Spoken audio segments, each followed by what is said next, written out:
আরে মা, 8টা বেজে গেল, এখনো রান্না হয়নি? আরে সবে তো 8টা বেজেছে। এত জলদি কে খাবার খায় বলতো?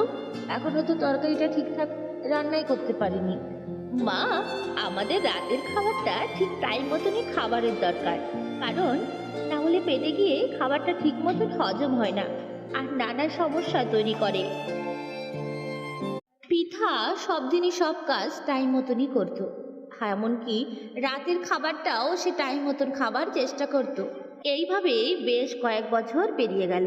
কিছুদিন পর পিঠার বিয়েও হয়ে গেল। পিঠাদের পরিবার ছোট হলেও কিন্তু তার শ্বশুর বাড়ির পরিবার ছিল অনেক বড়। সেই কারণেই পিঠাকে নানান ধরনের রোজ রোজ ব্যঞ্জন রান্না করতে হতো। পোলাও, ডাল, শুক্তো, মাছ, মাংস, ভেজ পনির, যাক সবই বেশ রান্না হয়ে গেছে। এখন মোটামুটি সবাইকে খেতে দিলেই হয়। পিঠা যথারীতি রান্না করে পরিবারের সবাইকে খেতে দেয়।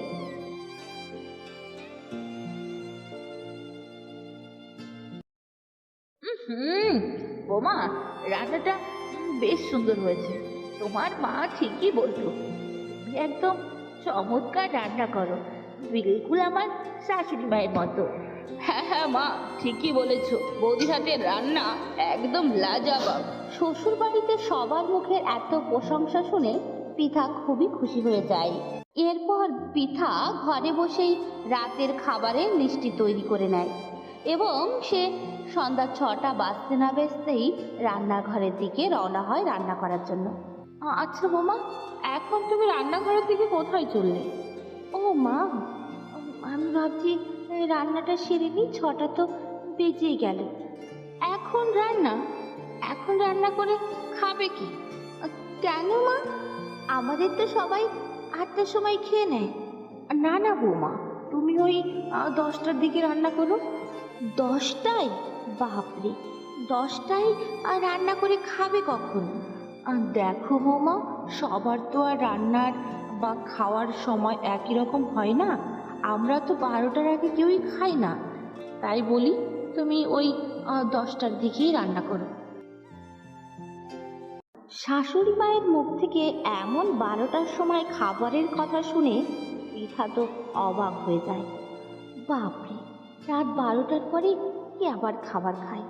আমি তো শুনেছি রাত 12টার পরে 12টা থেকে 3টে পর্যন্ত ভূত প্রেত এইসবই খাবার খায়। আমার শ্বশুরবাড়ির সবাই এমন ভূত প্রেত নয় তো? পিঠা শাশুড়ি মায়ের এমন কথা শুনে আবার ঘরে ফিরে যায়। সে 10টা বাজার অপেক্ষা করতে থাকে, আর ঠিক 10টা বাজতে না বাজতেই সে রান্নাঘরের দিকে আবার রান্নার জন্য এগিয়ে যায়। এত রাতে রান্না করতে এসে আমার তো ঘুম পেয়ে যাচ্ছে, আমি রান্না শেষ করব কখন? পিঠার অনেক ঘুম পেলেও এক এক করে সব রান্না করে গুছিয়ে নেয় এবং খাবার টেবিলে সব খাবার নিয়ে আসে। সবাই এত সুন্দর খাবারের গন্ধ পেয়ে খুশি হয়ে যায়। বৌমা, খাবারটা সেই টেস্টি হয়েছে, গন্ধটাও বেশ দারুণ বেরিয়েছে। তুমিও বসে যাও না আমাদের সঙ্গে। না মা, থাক, এত রাতে খাবার খেলে আমার শরীরটা খারাপ করবে, কারণ আমার এত রাতে খাবার খাওয়ার অভ্যাস নেই তো। এই রোজ রাতের খাবার খাওয়াটা আমারই বন্ধ করতে হবে, এর জন্য কোনো না কোনো ব্যবস্থা আমাকেই করতে হবে। সবাই এত সুন্দর খাবারের গন্ধ পেয়ে খুশি হয়ে যায়। বৌমা, খাবারটা সেই টেস্টি হয়েছে, গন্ধটাও বেশ দারুণ বেরিয়েছে। তুমিও বসে যাও না আমাদের সঙ্গে। না মা, থাক, এত রাতে খাবার খেলে আমার শরীরটা খারাপ করবে, কারণ আমার এত রাতে খাবার খাওয়ার অভ্যাস নেই তো। এই রোজ রাতের খাবার খাওয়াটা আমারই বন্ধ করতে হবে, এর জন্য কোনো না কোনো ব্যবস্থা আমাকেই করতে হবে। পরের দিন রাতে পিঠা রান্না করার সময় সবার খাবারের সঙ্গে পেট খারাপের ঔষধ মিশিয়ে দেয়, আর ঠিক ওষুধের কাজ ওষুধ ঠিক করেই দেয়। সবার পেট খারাপ হয় এবং পেটে খুব যন্ত্রণাও হয়। আর সবার আজ কি হলো মা? সবাই এমন ভাবে শুয়ে আছো কেন? সবাই কি আজ উঠবে না নাকি? ঠিক বুঝতে পারছি না বৌমা, কারণ সবারই একসঙ্গে পেটে ব্যথা, পেট খারাপ কেন হলো এটাই তো সমস্যার কারণ। তোমার কিছু হয়নি?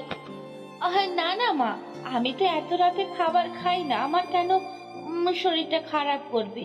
বেশি রাতে খাবার খেলে খাবারটা তো পেটে গিয়ে ঠিক মতো হজম হয় না। আমার মনে হয় এত রাতে খাবার না খেয়ে ঠিক 9টার ভিতরে কিংবা 8টার ভিতরেই যদি খাবারটা শেষ করি, কখনোই আমাদের হজমের অসুবিধা হবে না। খাবার খাওয়ার পরে যদি কোনো কাজ থাকে সেগুলো করতেই পারো, তবে খাবারটা রাতের একটু জলদি শেষ করে নেওয়া ভালো। বৌমা, এতেই যদি আমাদের সবার শরীর ঠিক এবং সুস্থ থাকে, তাহলে কাল থেকে তুমি সকাল সকালই রান্নাটা করে ফেলো। ঠিক আছে মা, আমি কাল থেকে খুব তাড়াতাড়ি রান্নার ব্যবস্থা করে ফেলবো। পরের দিন থেকে পিঠার শ্বশুরবাড়ির সবাই রাত 9টার মধ্যে খাওয়া দাওয়া কমপ্লিট করে নেয়।